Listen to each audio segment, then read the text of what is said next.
got this monitor on right here. Check 1, 2. I might need a little bit more.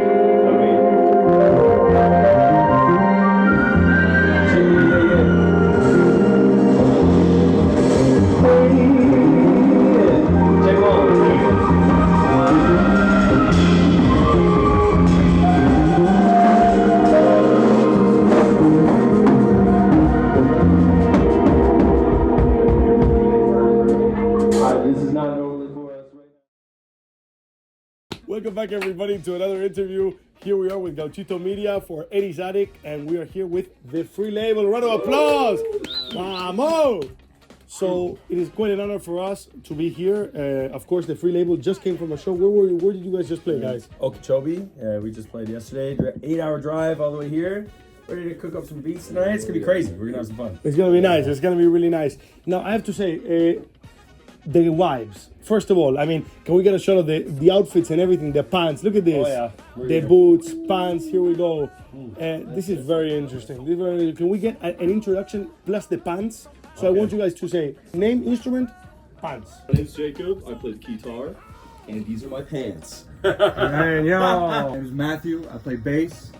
These are my. This is my grandmother's rug, baby. Rug.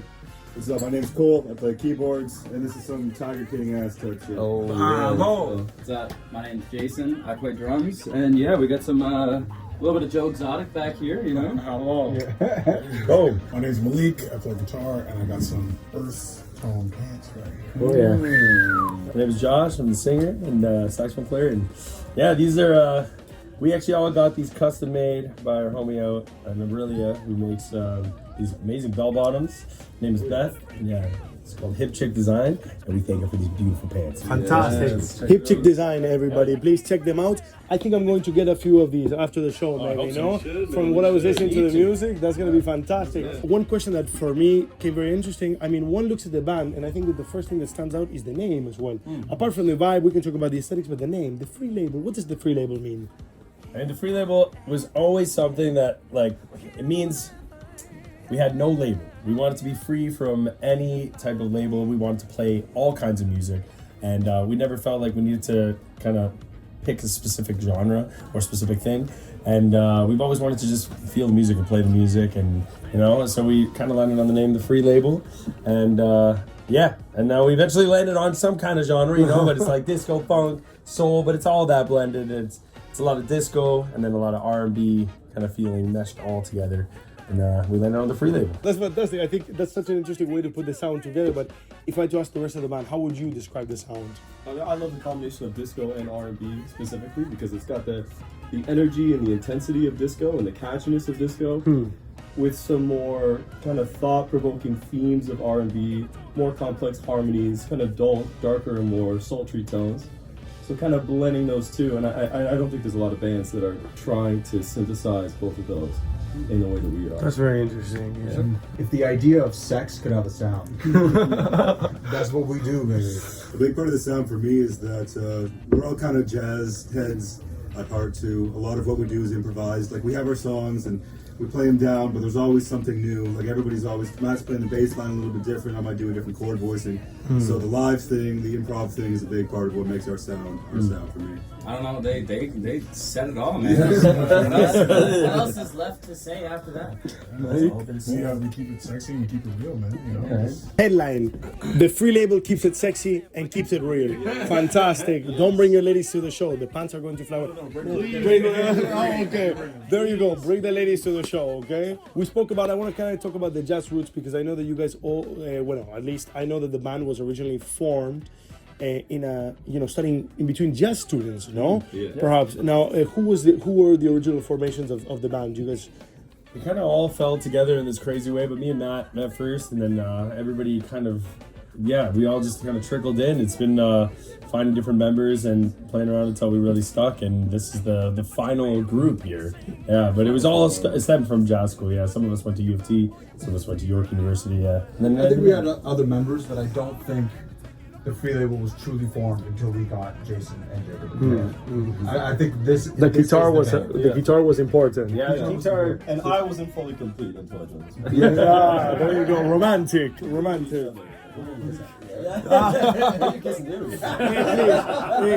Clickbait. So I have to ask you guys one question because, of course, again, we start with the jazz, with the origins. Now we're playing disco. I heard about inspirations. Like what you were describing, Earth, Wind, and Fire is inspiration. And maybe somebody else. I don't know if you like some other more jazz groups. Who would you describe as inspirations, and sort of how did that bridge onto disco? Would you guys say? Definitely right now, I think it's Earth, Wind, and Fire, Prince. Especially, we're listening to a lot of Prince. A lot of like live albums that we can listen to. The Gap Band is another big one. Huge, yeah. The Gap is great. And it's a little more modern artists. Obviously, like the Silk Sonic record is one of our favorites. Silk Sonic is fantastic. Yeah. And like mixing, Bruno and Anderson .Paak. It's too fire. So it's like all that kind of stuff. It's all blended together, and it definitely influenced our disco. I think another one would be Jamiroquai. It's another huge one. Very popular today. Especially we're cooking up a new record right now, and. It's definitely very heavily influenced by Jamiroquai and Prince, I would say. Sort of the sound of, you would describe it as like party music, but like old party music where it was the lyrics, the music, the disco. Yeah, exactly. It's Great. Hey, we're gonna have to cut that part. I don't know anything about that. Would you guys think that, or would you say that in terms of this feel-good music, the disco, would you guys say, are you trying to revive sort of disco or make something anew from what was left from your predecessors, perhaps? Disco never died. Okay? So we're not bringing it back. We're not reviving nothing. Facts. We're just doing what we want to do, man. We want to make people dance. We want to make people have a good time. There's too much bullshit in the world right now. There's too much just like dark, depressing stuff. And I think playing music that makes people feel good and makes people want to dance and have a good time is a beautiful thing.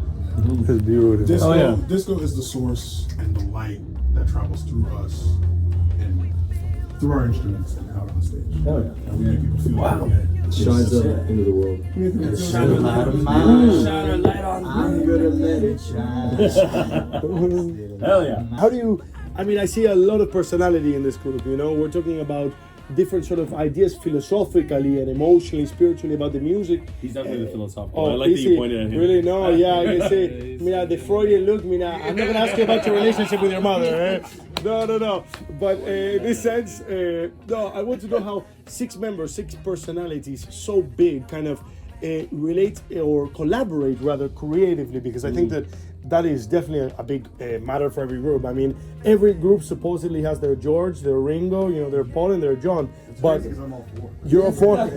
There you go. Humbleness, remember, kids, humbleness is key. But in this sense, how would you guys describe sort of the collaboration between the group? How do the songs come along? Do you start jamming and just, do you throw a key, or a chord over here and you're like, like what happens? It is. I think people are surprised how collaborative it is. Like it's really every person is contributing in equal part, and especially for this last record, we wrote almost all of it in the same room, just bouncing off ideas. And people always think it's like one person brings a song and it's kind of complete and we just kind of go from there. But this last record was all ground up. Your last record was more R&B. If I had to ask you, in terms of people who are just starting to listen to the free label as an artist, and they're getting this introduction of R&B and whatever, what would you say is the best way to start, perhaps, in terms of the influences and sort of in the creative vision? How did that sort of come to be? R&B, we understand the switch to disco, of course, but the R&B, perhaps, we were trying to write disco songs the entire time, and we wrote so many tunes, but the best ones that we had just ended up being the R&B ones. We had by the time we had the record, we were like, this isn't the record we tried to make. It was weird, but it was the most honest one at the time. Yeah. Like we were traveling a lot, and when you travel as much as we do, you spend a lot of time away from people that you love, and that can be a really difficult thing. So in a way, that song was a love letter from us back to all the people that we're missing while we're on the road. Yeah, songs for Sierra. Yeah. In that sense, I know you guys did 150. You guys do 150 shows a year. I think it was something like that. Roughly. That's what it feels like. That's what. Yeah, Simon told me. But in this sense, how do you guys manage that? Emotionally, being far from home, playing all this sort of disco music, very upbeat, very happy, very energetic. Staying far from home, It must be hard. Yeah, there's a quick cure to that. It's, It's like my home away from home. It's right? like- No. There's ups and there's downs, you know? Like, not everybody is, like, happy all the time, you know? And not everybody's Except for sad Malik. all the time. Except for Malik. Malik. Except for Malik. Joyful man. Malik wakes up and he's like, another beautiful day. Malik laughs himself away. Yeah, that's a true story. I allow myself to sleep. It's crazy. It's beautiful though. It's beautiful. I think a nice answer to that was like we're just genuinely friends. Like we are just friends with each other. It's not hard to be on the road with people that you enjoy being on the road with and you genuinely love like brothers. Yeah. On the road again. Oh yeah. Just can't wait to love All my friends. Would you guys say that you guys make music for the stage or for the studio first? Oh, That's a good question. I had to hold my answer for a second. What happened? No, I don't even. No, See, but look, he was gonna say, true. I know exactly for what place of the house Malik was gonna mention that the music is made. We make this music honestly just to create good memories. That's the vibe, man. Good feelings, good vibes.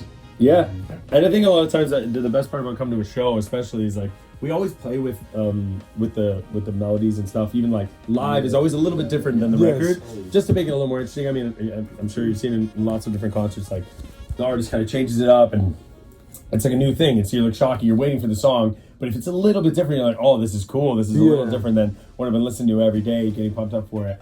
And it's like that kind of energy that we like to keep for the stage. So I think we write for the studio, like in the same sense that we like want people to feel that energy on stage, but I think there's always going to be a slight difference to the stage show compared to what you listen to on record. Here at Gauchito Video, we don't care much for vanity. You know, we want to get to know the artists behind the art. You know, the people sort of that you could see walking on the street, and I could say, "Hey, Josh, how are you?" I mean, I really like that song, man. You know, we like to get to know the people. So in this question, kind of sounds a bit more and surrounds a bit more vanity, but with X amount of thousands, hundreds of thousands of followers, you know, do you guys have a favorite city that you've played at? A favorite show? Oh, so I think it's I think, different for we everybody. played one recently that was a big one for me. We played in London at the Jazz Cafe. Don't tell me It's, about it. a legendary venue, holds a special place in our hearts because one of our favorite artists, D'Angelo, recorded a live album there, and there's just been countless legends that have pulled through that space, and the people there showed us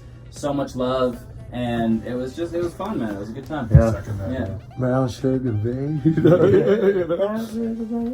also say that we ended off our Canadian tour before we flew over to Europe. Oh, yes. Well, we did Victoria, but right before that we did Vancouver. Yeah. And That's the what Hollywood I was gonna Theater. say. Yeah, we sold that place me out. too. I've never seen that many people just fucking moshing and There staying. There's a moment where the opener band Shopping Spree, the lead singer, he got up and he was crowd surfing from like the back, and there's like 600 people in this room, and he's like making his way to the front. And he gets to the front and he's like, get me up there, and I like pick him up on the stage, and he just starts going crazy. I'm like, this is just so hype. It was just so insane on the like R&B tune. On the slow R&B tune. Not on the, no, we were like singing R&B. I'm like, my eyes are closed, I'm feeling it. I look up, there's like 8 people in the air. I'm like, what's going on right now? People are going crazy. That's It was really awesome, good. It was fun. That's It was really amazing.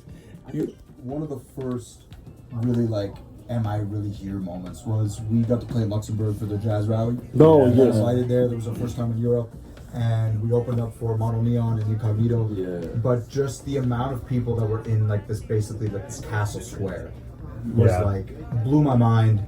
It was the first time when I was like, oh shit, this is real. Yeah. This is real. We're doing it. We're doing something. Yeah. And the artist catering, God.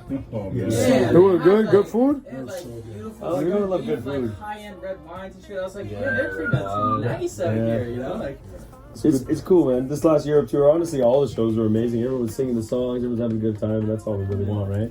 That's the magic, That's what you we know? want. That's the magic. That's what it's big shout about. out to all our fans everywhere. We love all of All over the world. every single one. For you guys, you know, of course now this is a exotic, very nice, very famous and historical sort of venue in Georgia. You guys have played all around Europe, you know, Canada, the United States. When do you guys think, what was the turning point for the free label where you guys realized, yeah, okay, like this is taking up a lot of momentum? My favorite thing, there probably is an answer to that, but my favorite thing about this lifestyle is that one day you're in some 5-star resort eating, lobster that's too buttery and steak that's too good. And then the next day you're in like a motel in the middle of Idaho. Roaches in the bed. Roaches in the bed. Sleeping on springs. Yeah. Like like Jason said, the ups and downs are so crazy. Yeah. And yeah, every time you think like, wow, we're really doing it. Yeah. You get humbled the next day. So it doesn't matter. No matter what, it's a grind. It's always a grind forever. Yeah. I mean, yesterday, Okeechobee, one of the biggest stages to play on, and then now we got to squeeze on the stage right here and figure it out. Yeah. But it's amazing. It's still like, hey, playing this is what we do it for. This is the best part. Is partying in a club in Berlin, going crazy, and then the next day you walk into your hotel room in some random place and it's already wet. Yeah. It didn't even rain. It's just damp. That's what it is, though. It's just damp. It's beautiful. So we're gonna ask one final question before we talk to the free label after their great performance here at Eddie's Attic. I want to know, what song should we be on the lookout for tonight? Every one of them.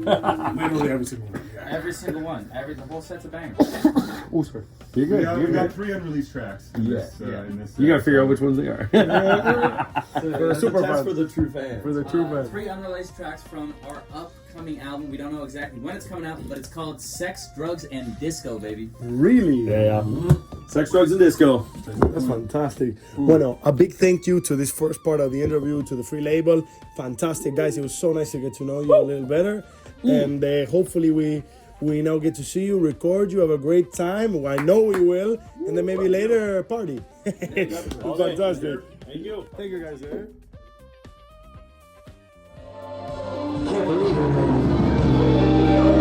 It's crazy. We're in Atlanta, Georgia right now. Goddamn! We're in Atlanta, Georgia.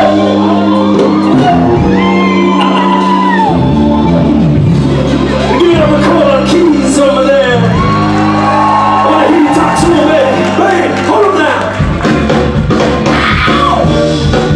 Well, I can take it, I'm going baby, no.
And we be keeping it up all night. Sing it all night, all night, all night. One more time. One more time. I say it 1, 2, 3.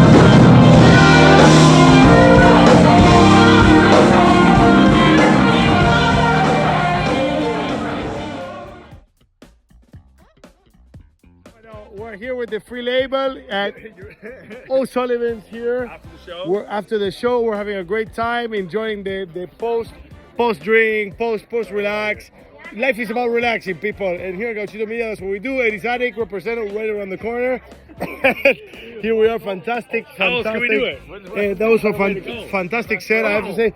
Guys, what do you think was the best song of the set? I have to ask you guys. Probably Mystic, you know what I mean? It's, Mystic? Yeah, that's the thing, eh? The end was really good. I don't know, Malik singing at the end there. Cool, no?